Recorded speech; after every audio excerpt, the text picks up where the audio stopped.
All right, with Hashem's help, we're going to learn today Yevamos Daf Chav Daled. We left off yesterday Yevamos Daf Chav Gimel Amud Beis, and I would like to go over the end of the Mishnah to clarify it better.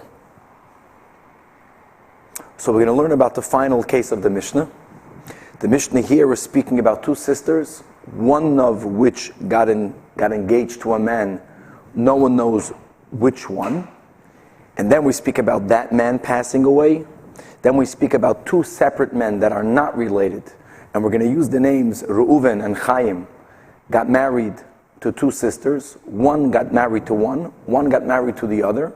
No one knows which sister is the one that they get married to.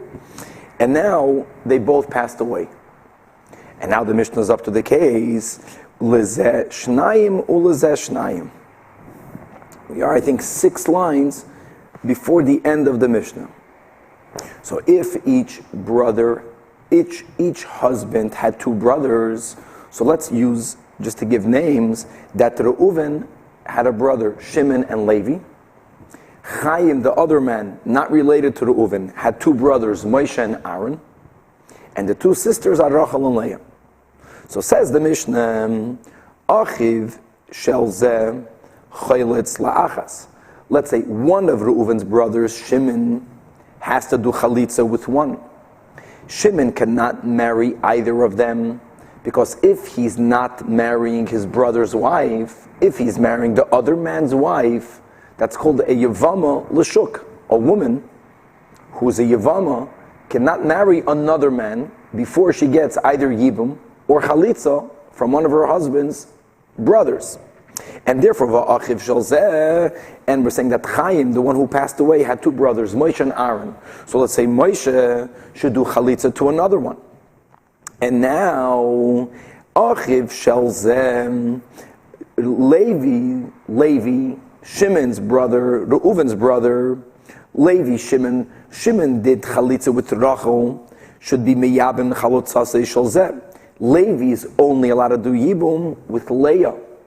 And why can he only do yibum with Leah? And let's just finish the case. V'achiv shel zeh meyabim chalitzasei shel zeh. Chaim, who passed away, whose brothers Moshe did chalitza with Leah, so now the second brother Aaron has to marry Rachel. Why is that? Because here everything would work out. If, let's go to Reuven, Shimon, and Levi. If Reuven was married to Rachel, Shimon did chalitza to Rachel, so Rachel is a free woman. She was a Yevama who got chalitza. Levi can marry Leah because Leah also got chalitza from Moshe.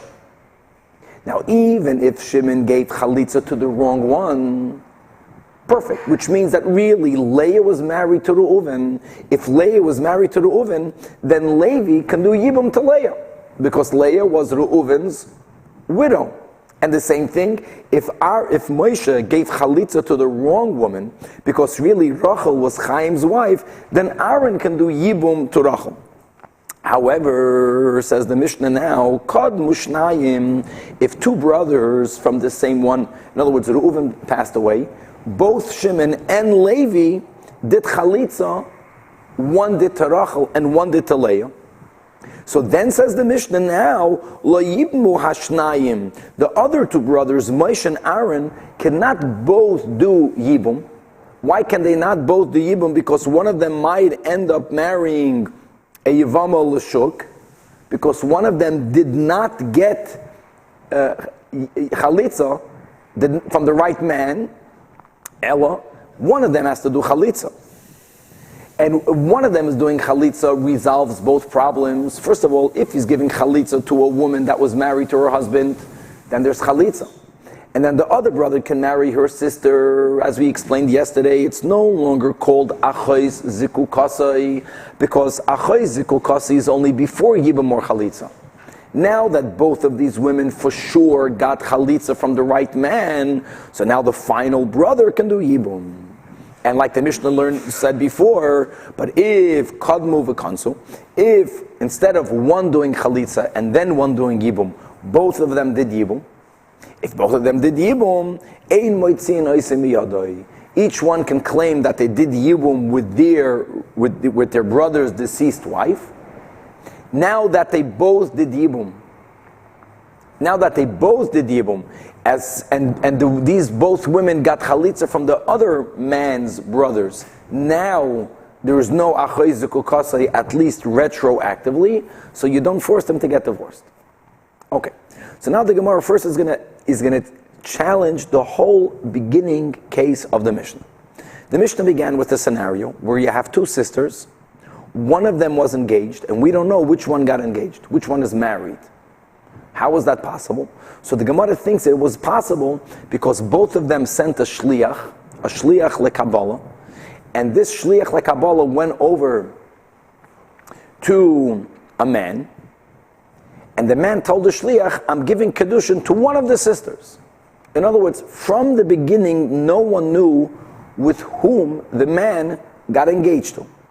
If that were to be the case, and on this the Mishnah says he has to give a get to each one, implying that the kedushin was chal, that the kedushin was effective. So why don't we prove from our Mishnah that kedushin she'ein mesurin lebiyah, that if there is a kedushin that happened, and this is a kedushin that can never halachically be realized, be finalized through having a relation, still have a kedushin because you need a get.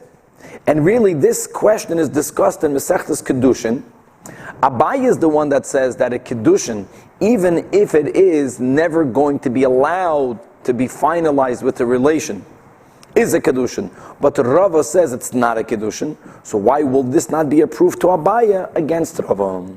Answers the Gemara that our Mishnah is speaking about a scenario, not that no one ever knew who was the married one, but it was kishuhukru, when the kedushin was given. He told the shliach, let's say Rachel and Leah, I'm giving the kedushin for Rachel. But then both the husband and the shliach forgot, did you say Leah or did you say Rachel? But in the beginning it was known to whom. It was only Ula B'Soif Nisarvu. It was only later that there was a confusion. And in such a case, everyone, even Rava, will agree that the kedushin is a kedushin, which is why the Mishnah says that he has to give a get to both of these women.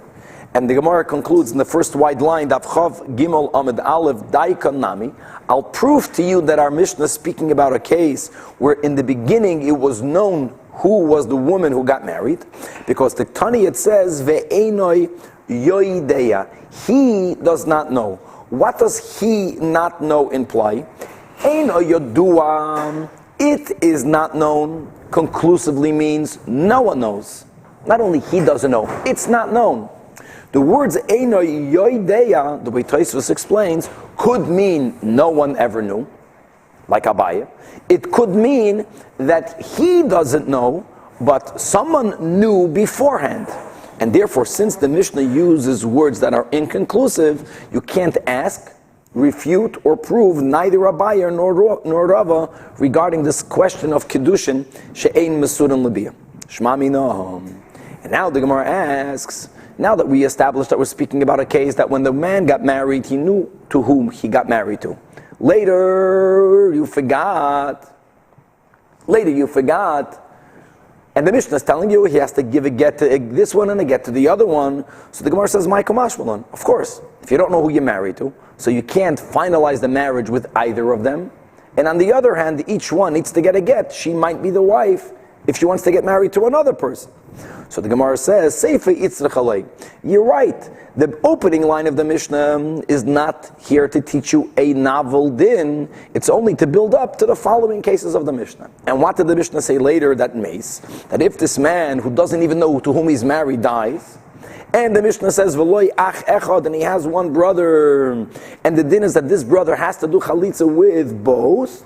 And as we explained yesterday, why can't he do yibum at least with one? Because you have the issue of achay zikukasei. If he's going to marry, there are two sisters. If he's going to do yibum with the wrong one, well, it's not exactly the wrong one.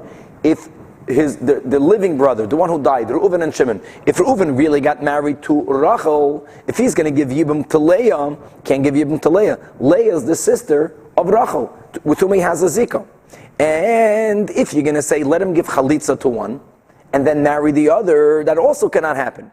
Because he is the same brother. If he gives chalitza to one, then the other sister becomes a woman called Achos Zikukasai. Like we explained yesterday, that midoraisa, a man who's married to a woman, then he divorces her, can never marry his wife's sister as long as she's living. So the rabbis added, you can't marry the sister of your chalutza, so therefore he has to do chalitza to both. And then the Mishnah continued, and if the Reuven, who doesn't know whom he got married to, passed away, and he had two brothers, Shimon and Levi, so there the Mishnah says, Echot Chaylitz, the first one has to do Chalitza like we explained, because if he will give Yibum, he might be doing Yibum with Achois Ziku Kasei. But once one gives Chalitza, then the other one can do Yibum. And that's a Chiddush of the Mishnah. Dafka michlatz v'hadar yabume, and it has to be done in that order. Aval yabume bereisha. But the reason why the first of the two brothers that are living cannot do yibum, he cannot do yibum, even if the other one will do chalitza, because the kopaga b'achayt zikukasayim. Then the Mishnah continued, Shnayim shekitru shtei achayis. Now if you had two unrelated men, that each one of them married two sisters, one married Rachel, one married Leah, and we don't know which one married whom. And again, the Mishnah began by telling you each one has to give to both a get. So again, the Gemara says, Shema Mino, why don't we prove from over here that Kiddushin she'ein mesurun lebiyah have a Kiddushin against Rava, like we just said. So Hachinami here also, the Gemara says that our Mishnah is speaking about a case that Kishuhukru, that both of these unrelated men for a moment knew with which of the sisters they got married. It was only that Ulaba Soif Nisarvo. Later they got confused. And I Kanami, and I'll prove it to you from the wordings of the Mishnah, because the Ktani Ein Yoideya, he doesn't know, implying that he knew, or maybe she knew, someone knew beforehand. And it doesn't say the conclusive word of Ve'ein Yodua, it is not known, which means no one knew and no one knows. Shema Mino. And again, Michael Mashmalon, why do you have to tell you that each one has to give to each woman a get? We learned that in the beginning. So again, the Gemara says here, you're right. Benegeh to the din of each one having to give both of the sisters a get, that in itself doesn't have a novelty. There's no chiddush there. But seifa itzrich alei. The Mishnah recorded it to tell you the following case: that meso, that if they both died, and oluzeh echad, then one of them only had one brother. So Reuven married either Rachel or Leah, and he only had a living brother Shimon. Ulazen, we'll use the names that we used today in the beginning, that Chaim, the other man, not related to Reuven, he gave Kiddushin to either Rachel or Leah. He had two brothers, let's call them Moshe or Aaron, Moshe and Aaron. So we learned in the Mishnah, Yachid, that Reuven's sole living brother Shimon has to do Chalitza to both, like we explained in the Reisha. It's really a repetition, both because of the din of Achay Ziku Kasai, and because of the din of Achaytz Chalutzasai, it means he can't marry either of them. But the Hashnayim, the two, the Chaim who died, who left both Moshe and Aaron, the first one has to do Chalitza, because if he's going to give Yibum to the wrong sister, she might be Achay Ziku Kasei. But once one brother, let's say Moshe, does Chalitza to Rachel, then Aaron can do Yibum to Leah, Mimanav Shech. Again, Pshita Hainu Reisha, what novelty do you have in this case? So the Gemara says there's a novelty here. Because Mao the Tema, one might have thought, Ligzor Trei Otochad, that being that when you have one brother, the one living brother, Reuven's living brother Shimon, cannot do Yibum with either of these sisters, so you would say that maybe we shouldn't even allow Chaim, the other man, who got married to one of the sisters, who died, who has two brothers, Moshe and Aaron, maybe neither of them can do Yibum, because if one of them will be allowed to do Yibum, then perhaps the sole brother of Reuven, the one brother of Reuven will think, well, one of the other man's brothers can do Yibum, maybe I can also. And he can never do Yibum. He has to do Chalitza with both, because if he's going to marry the first one, she might not be the wife, she might be Achay Ziku Kasei. If he gave Chalitza to the right one first, well then the other one is automatically prohibited because she is Achaytz Chalutzasei. So he cannot marry either of them. So Kamash Malan, that we don't make this Gezerah, that we're confident that each one will understand what they could or cannot do. That the one who left one brother, the one brother has to do Chalitza to both. But the man who left two brothers, they're in the right order. First one does Chalitza, then the other can do Yibum. And Vadavka Michlatz V'Hada Yabumi, Avol Yabumi B'Reish Shaloi, he cannot do Yibum first. Don't forget, if he does Yibum without the other Shimon one doing Chalitza, that also won't work. Why not? Because he might be Miyabim, someone else's wife. Right? There were two men involved. So therefore, Loi, the Kopaga B'Yevam Alushuk. So therefore, each sister has to undergo a Chalitza, and only afterwards can the final brother, in the case where there was one and then two, so one gives Chalitza to both. The other one gives Chalitza to one. That means every woman here received Chalitza.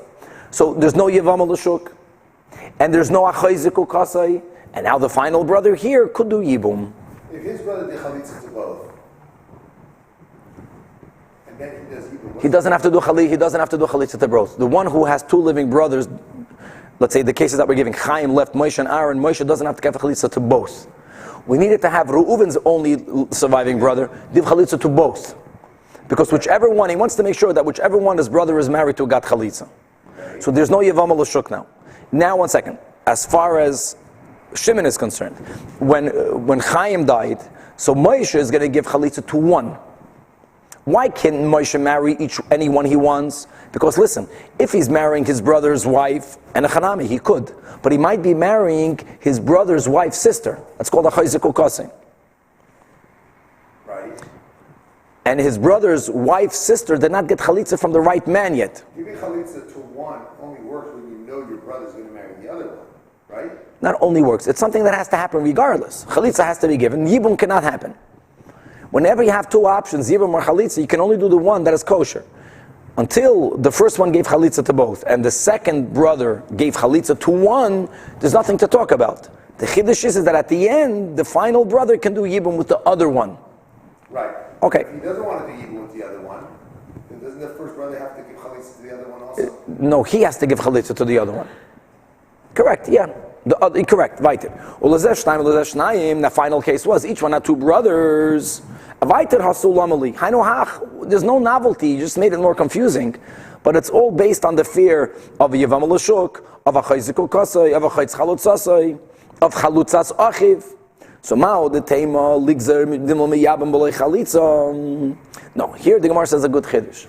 That in the case where there was 2 and 2, and how did the Mishnah explain it? We began to share today that Shimon will do, let's say, Chalitza to Rachel, Moshe will do Chalitza to Leah. Now Levi is going to be allowed to do Yibum with Leah. Levi cannot marry the woman that Shimon did Chalitza with, because that's called Chalutzas Achiv. That was the fourth introduction to the Mishnah. So each one does Yibum with the other one. So the Gemara says, being that in this case, when each of the deceased brothers had 2 living brothers, and the end will be that one of each of the brothers will do Yibum, but first Chalitza and then Yibum, they might reverse the order. Every brother knows, listen, one of us will get married, one of us is doing Chalitza. So maybe in such a case, you should prohibit anyone doing Yibum, because they might do Yibum before Chalitza is done. Dilma miyabim b'lei Chalitza.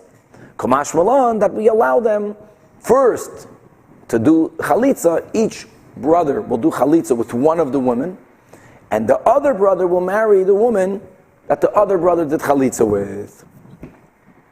Now I asked the Gemara a great question. Why is this different than the following Mishnah that we learned this then before in a case where there were 4 brothers?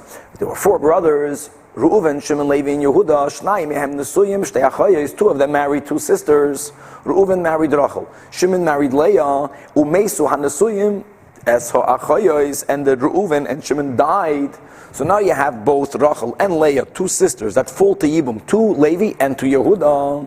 So the din is, the Mishnah said that both of them have to receive Chalitza. None of them can do Yibum with either of them. Why not? Why not? Because since, well, if Yesh Zika, let's talk this out again, when the 2 sisters fall to Levi, how can he marry either one when the other one is also connected to him? If Yesh Zika, it's Chayziku Kasei. And once that was chal, then you can't say let one marry one and then let one marry the other. And like Rashi points out, it says in the Mishnah there that what happens if Levi and Yehuda did get married, each one to another one. And we said that once you get married, the zikah goes off. There the Mishnah says you have to get divorced. Because since when Reuven and Shimon died, both of the sisters were prohibited because of the Achoy Zikukasai rabbinic prohibition. Once that went into effect, it never goes off. You are not allowed to get married. And here in our Mishnah we learned that even though one should do chalitza and then one do yibum, if they reverse the order, the Mishnah says, you don't force them to get divorced. So why is that? So the Gemara says, you cannot compare one case to the other. Daf Chavdal Damad Aleph. Hasam over there. The reason why the Mishnah says, first of all, Chayil Tzois, V'loi Mis Yevamos, and if Im Kadnu V'kinsu, Yoitziu, according to the opinion that says, Yesh Zika, Achay Ziku Kasi. And even according to the opinion that says that Ein Zika, I remember how we explained this before? That Levi and Yehuda, let's say Ein Zika. Okay, Ein Zika, so Levi is going to go ahead and he's going to marry Rachel. So far, so good. But what's going to happen now if before Yehuda marries Leah, Yehuda dies? And if Yehuda is going to die, this chashash, he might die. Remember, we're in the Tosfos. What about a Yuma? You're not afraid that the Kohen Gadol's wife is going to die. Now that Yehuda died, which one did Yibum? Levi did Yibum? Levi did Yibum to Rachel, right. And now Yehuda would have to do Yibum with Rachel. Whatever, with Leah, and Yehuda dies. Now that Yehuda dies, who's the only living brother left? Levi. Levi now, for sure, cannot marry Leah. Why not? Because he already married in Yibum Chaysishta. He already married his wife. And therefore the mitzvah of Yibum will become nullified. So we don't allow either one to marry either wives, because that might lead up to a case where the whole mitzvahs of Yibum will become batal if you are afraid that someone might die. We learned that before. And therefore the point is that if they violated the din, and one of them did Yibum, or both of them did Yibum, they violated a definitive din. That's why the Mishnah penalizes them. You did something that for sure was wrong, go get divorced.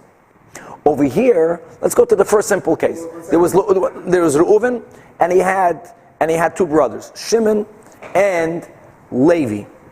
Reuven dies, and there are two sisters. We don't know which one of these two sisters was the wife of Reuven.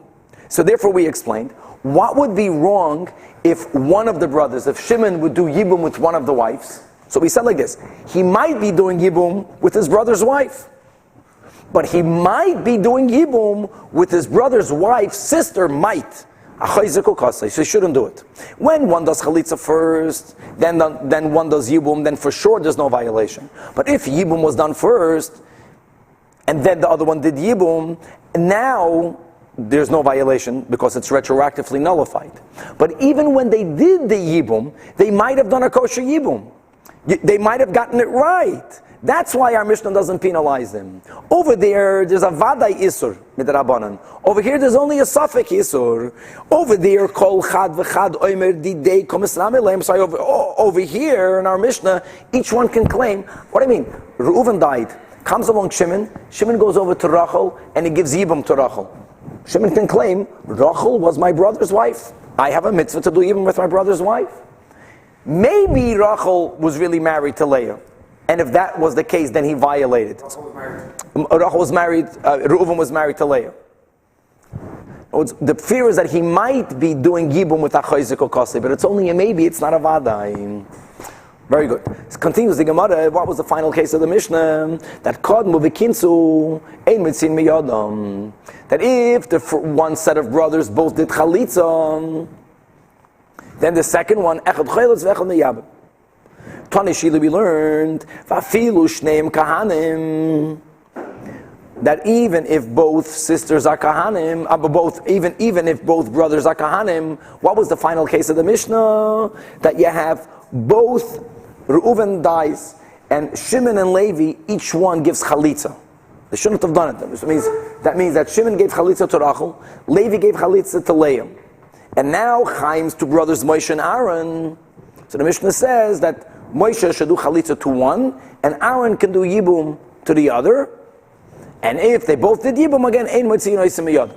Now don't forget the following, that in the case where Shimon and Levi gave chalitza to both sisters, for sure one of them now is a chalutza. For sure. We just don't know which one.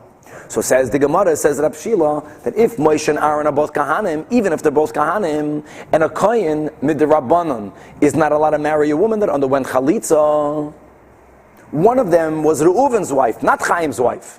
One of them is a chalutza from another man. Nevertheless, if they both got married, we don't force them to divorce. They shouldn't have gotten married. But why do we force them to divorce? Because each one didn't marry a woman that's for sure a chalutza. Each brother can claim, Moshe and Aaron, no, I'm marrying my brother's wife. Yibum is mutter for a kohen. Yibum is a mitzvah for a kohen. Each woman might be someone else's chalutza. So since chalitza is only prohibited midrabanan, and now each one is only a suffix chalutza, we don't force a divorce. As you say if they're together, one of them for sure is married to a chalutza. Yes, but we don't know which one. We don't know which one. So how would this apply to the rules of Roiv or whatever, called the Parah? We say don't marry them. That's why the Mishnah said that both of them should have done chalitza. If both brothers of one deceased one did chalitza, then both brothers should do chalitza. But if they did yibum, then you don't force them to get divorced. Is chalitza is the prohibition of a kohen. Marrying a woman that underwent chalitza, only a rabbinic prohibition. V'hatanya, we learned in a Braisa, and from there it appears that it's a isur midoraisa. It says in the Torah, v'isha gerusha meisha lo yikachu, that a woman divorced from a man, a kohen should not take. Now, gerusha, clear. Ainli ala gerusha, how do we know that a kohen should not even marry a woman that underwent chalitza? Because the pasuk begins, v'isha gerusha meisha lo yikachu.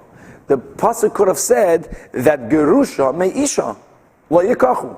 The first word, v'isha, is extra.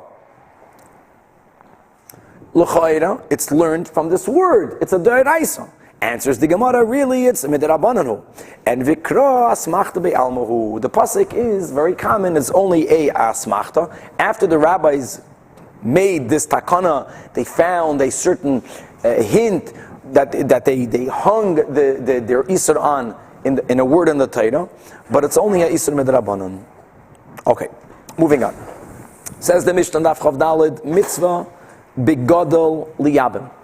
When a man died, let's go back to the simple cases. There's Reuven, and Reuven who passed away left a brother Shimon, left a brother Levi, Yehuda, left all of the 11 brothers. Who has the mitzvah to do yibum or chalitza? So says our Mishnah, ideally, the ideal mitzvah is for the eldest surviving brother. Gadol doesn't mean the Bechar, right? In my example, Reuven was the Bechar, the oldest brother.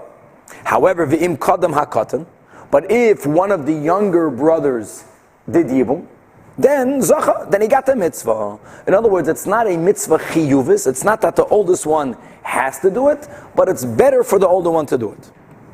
Now, where do we learn this from? Tana Rabbanan. We're going to learn something unique. We have a rule that's called ein mikra yotzei midei pshutai, which means that even though every pasuk in the Torah, every word in the Torah has multiple layers of meanings, and they're all correct, it's not one or the other, it means this and it means that, but the simple meaning is also a meaning. And normally we never say that the pshat is incorrect. This will be an exception. In the parsha of Yibum, the pasuk says like this, that v'hoya habachor asher teilit. The pasuk begins by saying that a man dies and he doesn't leave any children. So his brothers, that this woman should be taken to one of the brothers as a wife, v'yibma, and that act is called yibum. And then it says in the pasuk like this, that the bechar that will be born, yakum al shem achiv, should be established on his brother's name. What is the literal meaning of the pasuk? That after Yibum was done and a child is born, the child should be named after the father. It doesn't mean it. Not only it doesn't mean it because we're making a drash, this mikra is yoytzi midei pshutai. And the Braisa begins interpreting. V'hoya habachar is not referring to the child that's born from Yibum. The word habachar means that the eldest surviving brother should be the one to do Yibum lechatchila. And really the word bachar is problematic because the eldest surviving brother is not necessarily the bachar. Like, it can, like the example we keep on giving, Reuven, Shimon, and Levi. Reuven is the bachar. So B'hoya b'char means, Mikan says the Braisa, mitzvah, shemitzvah begad liyabim, that the eldest surviving brother should be the one who ideally does yibum. Then it says in the pasuk, Asher Teiled. Asher Teiled comes to teach you, Prat la'ailanis, she'ein yoledus, that if the widow was a woman who by birth was unable to have children, on her there is no mitzvah of yibum, and like we keep on explaining, wherever there is no mitzvah of yibum, then there's going to be a prohibition for any of the brothers to marry her because she's called Eishes Ach. And here the question was asked by Mendy, what happens if she's very old? So the Rambam paskins that if she's very old, I don't know why, then the mitzvah of yibum stands. Really. The only time that there's an exemption of yibum, if she was born as an islandess. This is something that you normally only discover, we'll see later, when she's a certain age, when she's 20, but only if she was born without the ability of carrying children. If she was born healthy, and now she's 90 years old, there's a mitzvah of yibum or chalitza. Right. Then it says in the pasuk, Yakom al Shem Achiv. What does Yakom al Shem Achiv mean? Not that the child should be named after the dad. No. We're speaking about the Bechar, we're speaking about the brother who's doing yibum. We're saying that he should be on his brother's name, he should take his brother's name, meaning that he inherits all that his brother inherits. So Reuven dies, and Shimon, who was the eldest of the other brothers, marries the widow.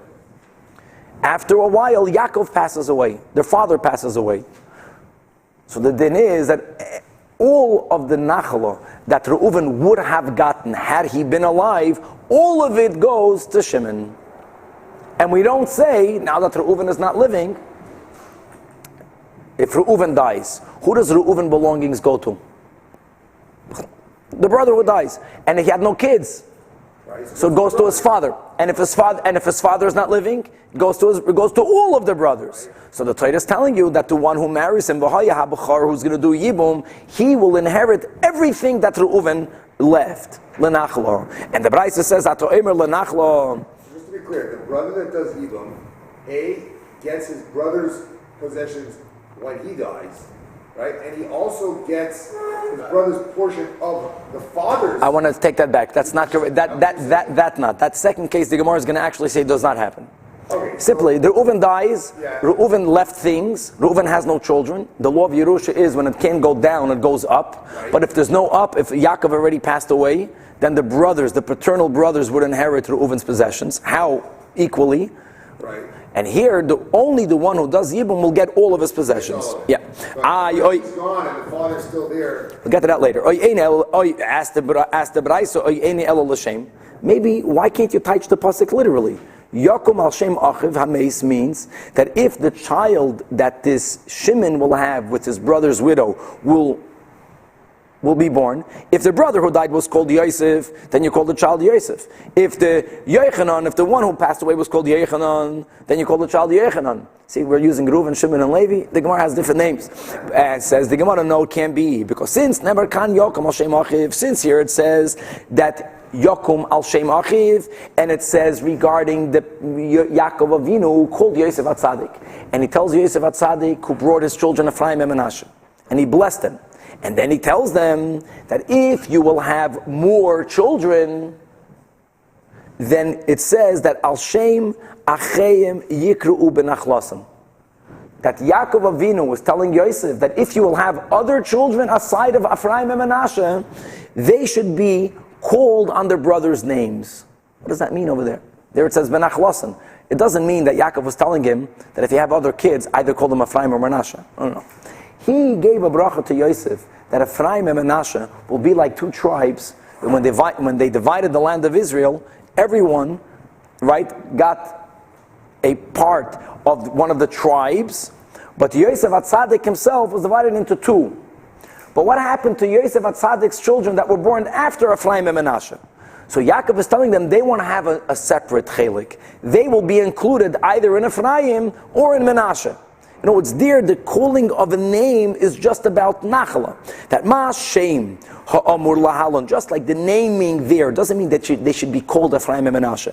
It means that they should inherit together with Ephraim and Menashe. Af shem ha'amur kan, in the mitzvah of Yibum, shem, that yakum al shem achiv means lanachlon. That the brother who does Yibum inherits the deceased brother.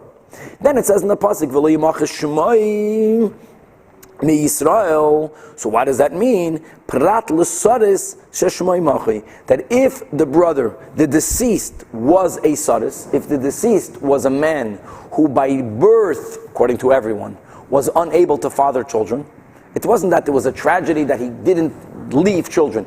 He was someone who was unable medically to have children because he was born that way, according to other Rishonim, even if man-made became that way.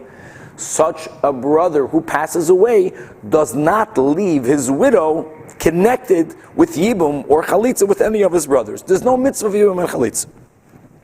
Okay, so Amar Rava says Rava that Af Agav the B'chal Atayra Kula Ein Mikri Yitzim Dei Pshuta, even though not normally you can never take a verse out of its literal meaning.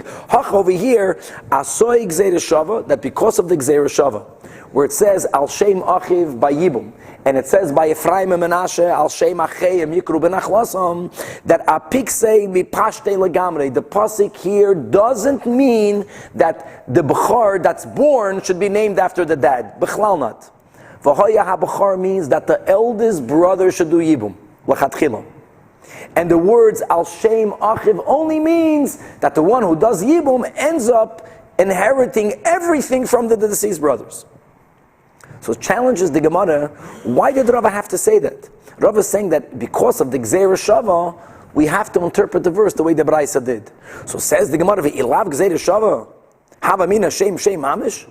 What would you think? How? You don't even have an option to translate otherwise. Or perhaps the Pashte Dekra is that Al Shem Achiv means inheritance. Why?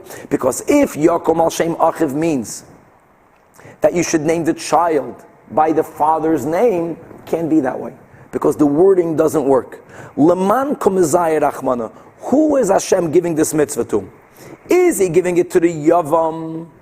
Let's say Shimon was the one that married the widow. So Hashem is telling the Yavam, name your son by your brother's name. It should have says, Yakum al Shem achicha.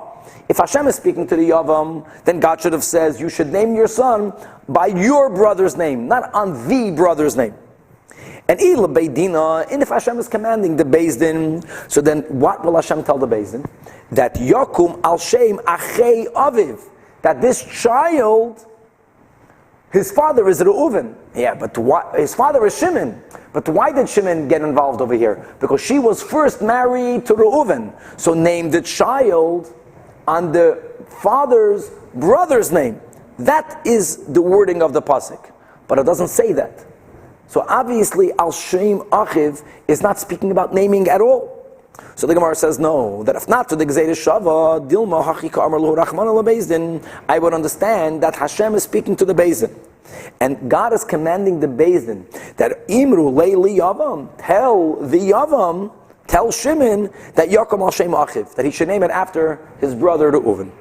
Elo, since we do have a Gzeira Shava, is Apiksei Legamri, the Gzeira Shava took out the pasuk from its literal meaning. Okay, so V'hoya HaBechar means not that the first child born should be named. It means that the eldest surviving brother should be the one doing Yibum. So now the Gemara says, now that you're telling me that Kra Begadol Ksiv, that the pasuk is speaking about the eldest brother, so Ema Bechar Liyabim, Pashat Lo Liyabim, why can't you say that Hashem is saying V'hoya HaBechar? You know what V'hoya HaBechar is telling you? That if the one who died has a Bechar as an older brother, the Bechar has a mitzvah of Yibum. So let's go back to our names, to the tribes of Israel. Reuven, Shimon, Levi. If Shimon is married, and Shimon dies, and there's a Bechar living, Reuven is living, only there is there a mitzvah on Reuven to do Yibum. But maybe if the surviving brother is not a Bechar, who says there's any mitzvah of Yibum? Perhaps Yibum is only in a very limited case. Answers the Gemara, Im Kain, if that would have been the case, Eishes achiv shloi hoye beilama, didniyat rachmana lama lihi. We learned that one of the arroyos is a non-contemporary brother. We learned that from the words ki yeshvu achim yachdov. Remember that? That when do you have the mitzvah of Yibum? Only if the surviving brother was alive when the brother passed away.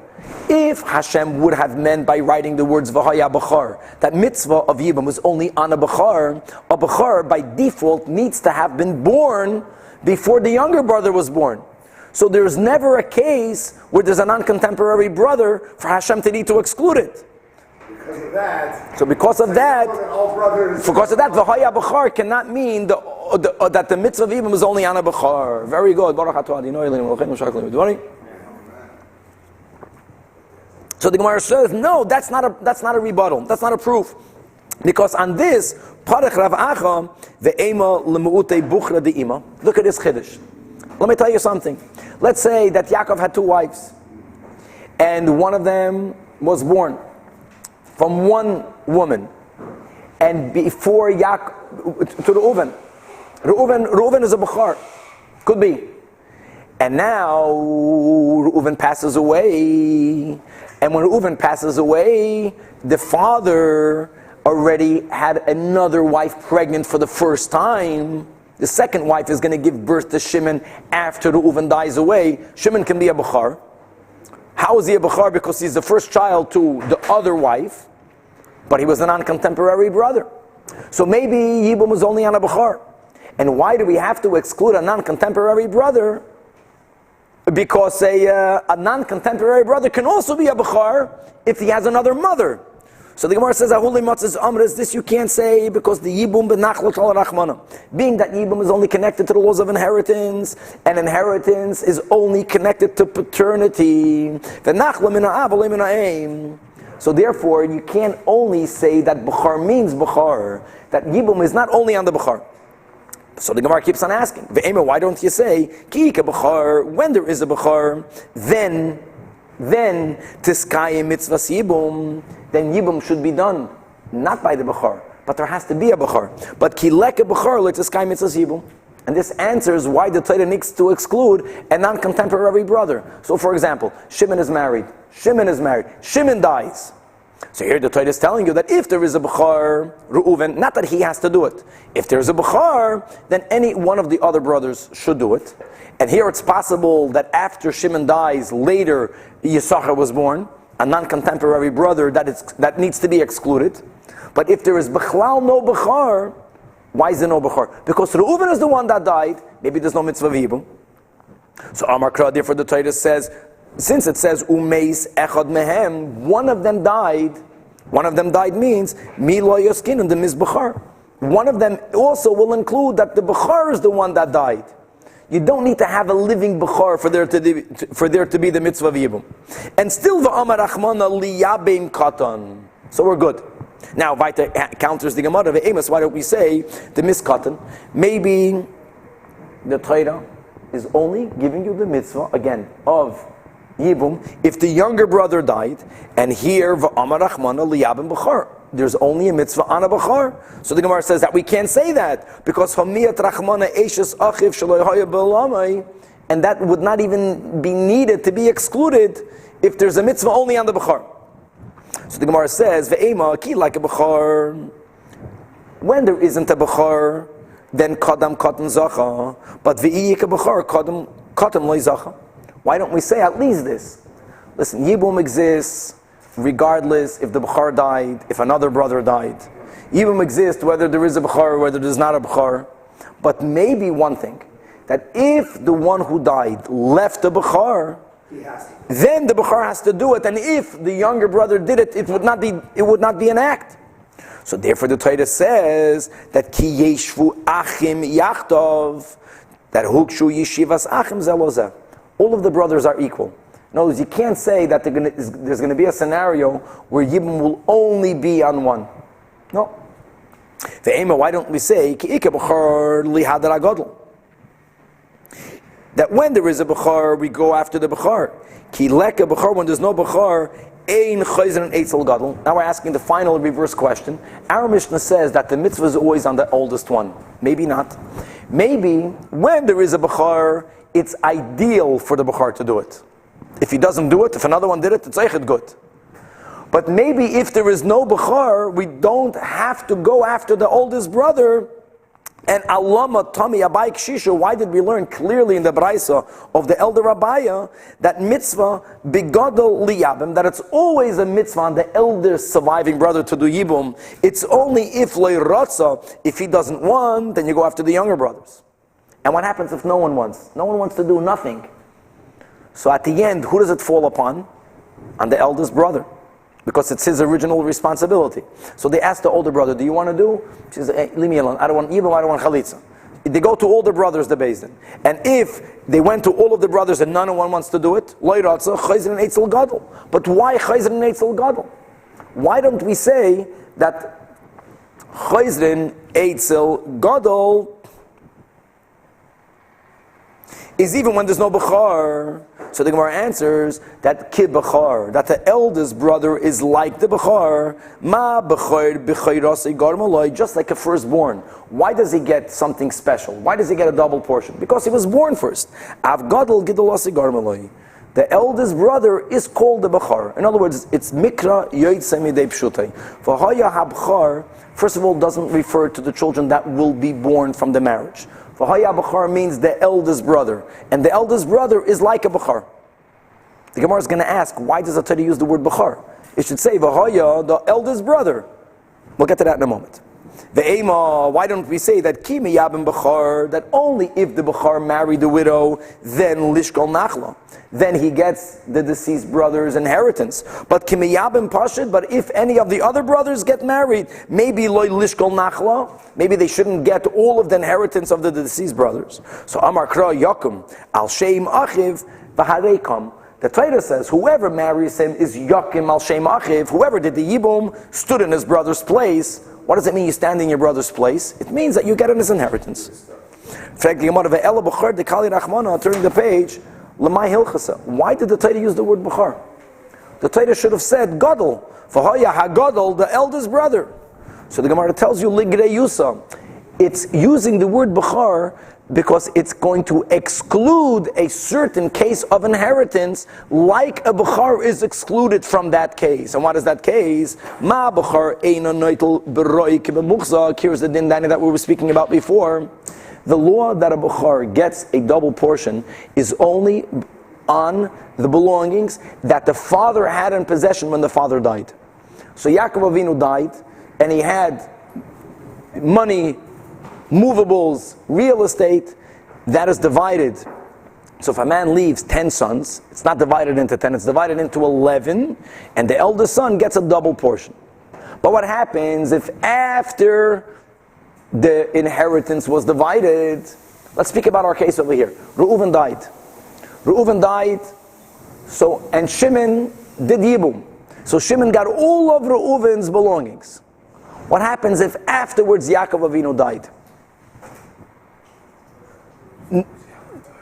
After Reuven died, then after Shimon married, now Yaakov dies. If now Yaakov dies, Shimon only gets all of Reuven's belongings, all of his belongings that he had when he died. When Reuven died, he didn't have his father's belongings. The father was still living. Now that Yaakov Avinu dies, the Bechar doesn't get a double portion, and therefore Shimon won't get Reuven's portion. Portion of his father. He will get a portion as his father as Shimon, but he doesn't get also Reuven's portion in his father's belongings. Say the case again. Reuven dies, Shimon married the widow. Shimon gets everything Reuven owns. Now Yaakov Avinu dies, the Torah calls the older brother a Bechar, because just like a Bechar only gets a double portion by the things that were in existence during the death, here also Shimon only gets what Reuven owned when Reuven died. But now that Yaakov died, Shimon cannot claim, one second, had my brother been alive, Reuven, he would have gotten Nachla, double Nachla, from Yaakov Avinu. I want all of that as well. We don't give him that. Next Mishnah. This Mishnah is very interesting. We're speaking about rumors, and this is a sugya that has to be learned in depth. What rumors are taken into account?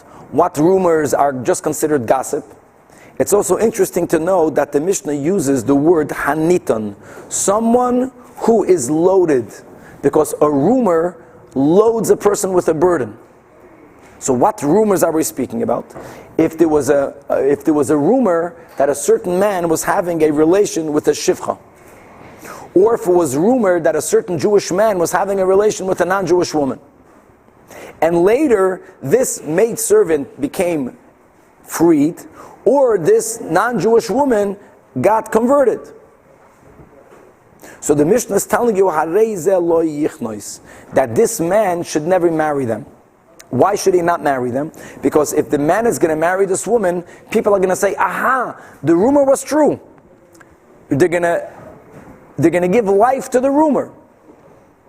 You see, I knew that you always had something to do with that woman.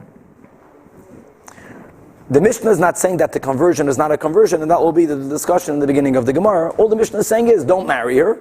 But if you married her, you don't force him to get divorced. And like we mentioned yesterday, it says in Shulchan Aruch, when does the Mishnah say that you don't force him to get divorced if this man never asked the Beis Din if he's allowed to or not? But if a person, there's a rumor on Reuven that he's having a relation with a Goya. And then this Goya converts. And now Reuven goes to a Beis Din and he says, can I marry that woman, that Giyotis? If the Beis Din would have told her, listen, there was a rumor before she converted that you had a kashaychus to her, so you should not marry her. If the Beis Din told it to him and then he violated what the Beis Din said and married her, then you would force him to divorce her. The Mishnah, like in the previous Mishnah, says that if someone did something wrong, you don't force him to divorce it. That is, if he did not ask a question from a Beis Din. He married her. Once he married her, the Beis Din won't make him divorce her. We'll get to that in a second. Yeah, what's your question? What's the problem? Are we concerned that she was Explain the Gemara. There's she converted in order to marry him?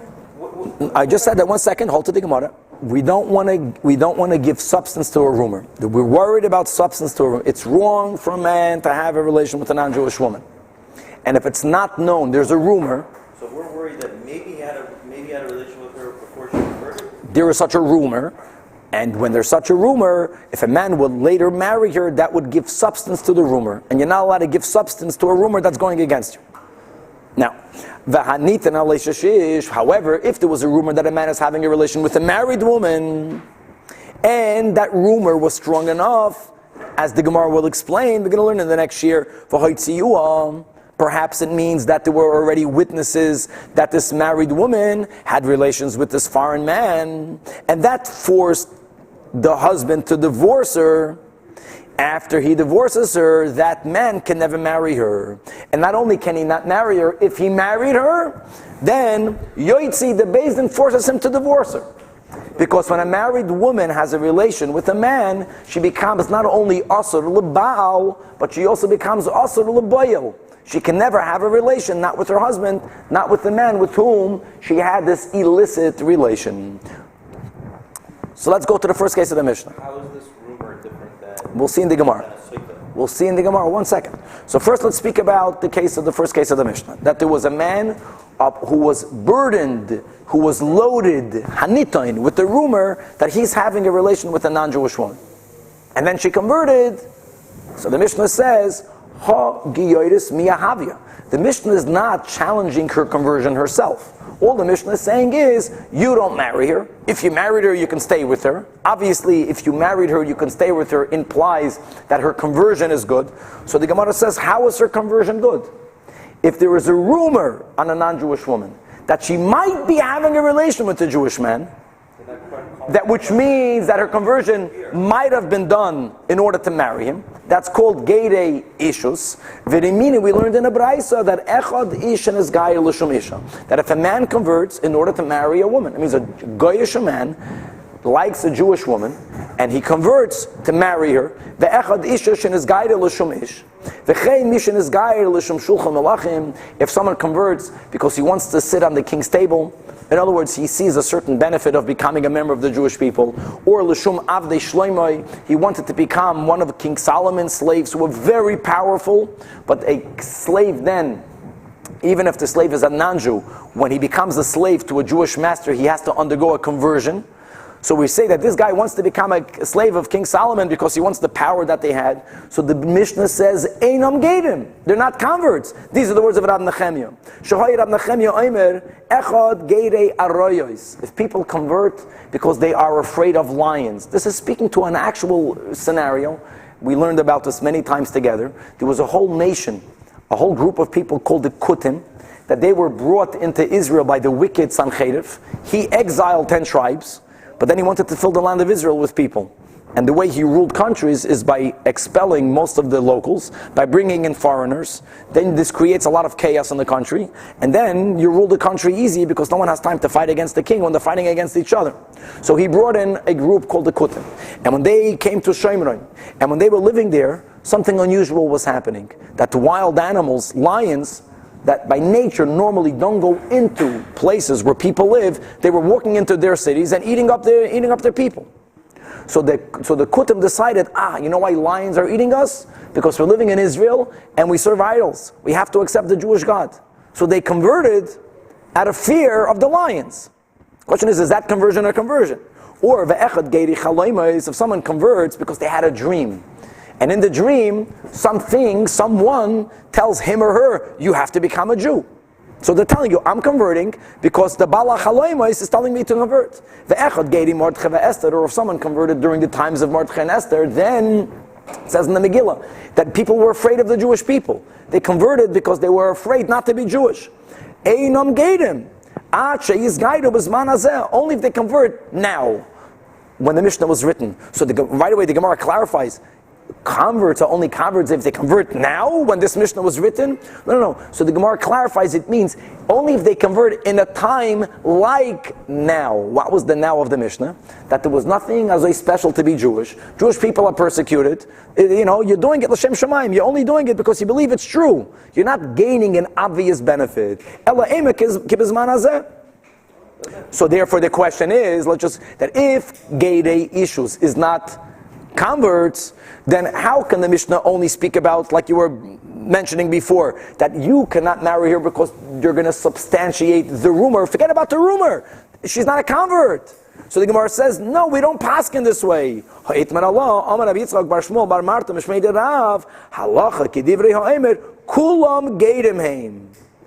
No, that we don't paskin that way. That if a person converts, all these cases, he converts l'shum isha, or a woman converts l'shemish, or geirei arroyes, or geirei chaloimos, that the conversion is a conversion. So now the Gemara asks in reverse, if the conversion is a conversion, why did the Mishnah say that if there is a rumor that this non-Jewish woman has something to do with that man, now that she converts, lachatchila, don't marry her, why can't you marry her? It's a good conversion. So the Gemara answers, you're right. It's a good conversion. But the problem is, like what Rab Asi says, the Amar Rav Asi, it says in a pasuk in Mishli, by King Solomon, it says, Haser mimcha ikshus peh. Take away from you the curving of the mouth. Take away from yourself ulazuz sifasayim, the bending of the lips. That means if people are spreading rumors on you, don't give substance to the rumors. And this is it wasn't a correct thing that you were having a relation with the person before they converted. So even though now that they converted, the giyur is a giyur, and you can marry them, the reason why lachatchila don't marry them is because it's going to substantiate the rumors. We're not done yet, 1 second. We really were having that. Exactly, 1 second. Tana Rabbanim, we learned in the Braisa, ein mekabel geirei l'meisa Mashiach, that we will not accept converts in the days of Mashiach. Similarly, like Kiblu Gadim, that we never accepted converts, not in the days of King David, because in the times of King David, people were afraid of the Jewish people. So they converted out of fear.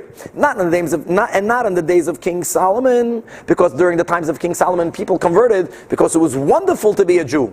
That means there was a Shalei Lishma involved over here. It was powerful to be Jewish. And Omar Rab Lazar, and what is the verse? It says, Hein gur yagur efes mi oisi. God says, those who converted when I was not with my people. Those who converted without me, God forbid that God is without us, but during the times that it appears that God is not with us, only those Migar itach alecha yipol, those who converted then will lay with you. Aval idach loy. So therefore it's not something lechatchila. Now this sugya bekitzer to say the following, that Geidei issues, it appears from our Gemara, is a b'di'evet. It's not a lechatchila dika thing. The fact is that almost all of the Batei Dinim today lechatchila make Geidei issues. It means if a couple comes to a basin, almost all the Batei Dinim today, and they say that they want to do a conversion, and one of them is not Jewish, then Basin is going to tell them, live the Jewish lifestyle for a certain amount of time, and they'll convert them. Now we all know that the Syrian Batei Dinim Bechlal don't accept converts, and then you have other few Batei Dinim that won't accept this, but all of the big Fruma Batei Dinim today, they lechatchila accept Geidei issues, and that's problematic because when you read in the Shulchan Aruch, it appears that lechatchila we should not do it. And just to be aware of the following, to know that Rav Moshe Feinstein held that you should accept them, that both the Rebbes, the Frierdiker Rebbe and the Rebbe it wasn't a compromise, but there are many letters that are written.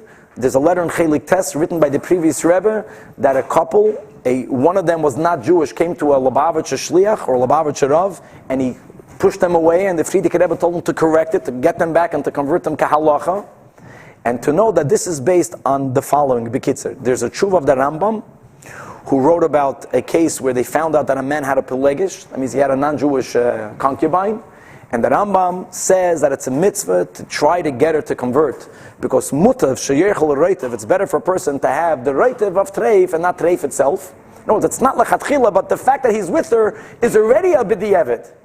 And then the main basis for all of the Batei Dinim today is based on a tshuva written by Rabbi Kluger, but in the tshuva's Tuf Tam Vadas, he was one of the greatest Polish or Hungarian Rabbanim that lived in the 19th century, and he writes like this. He quotes the Gemara in Menachos. Many of us learned the Gemara, that there was a Talmud of a big Rebbe. I don't remember if it was Rab Chia or Rav Huna that heard about a Zoyna that charges a fortune of money, and he went to her and he already paid her the money with no refund, and as he's getting undressed, he got tangled up with his tzitzis, and he chapped, "Oi, I'm a Jew," and he refused to be with her. And she wondered, how can a man have so much self-discipline? And she ran after him, and she discovered that he's a Jew, and he's a Talmud and that Rav. So she went to his rabbi, and she told him, "I want to marry this man." So we told her, convert. It's a Gemara Menachos. So on one hand, the Talmud Nebuch, he got ashamed. Everyone found out that he almost did a terrible thing. But on the other hand, it was a big Kiddush Hashem. And at the end, Shitaka married him. So he asks, how were they allowed to convert her? Geidei issues. She got married to marry him. So he answered, Geidei issues is a problem if the convert is saying really the whole time, I don't care about Yiddishkeit.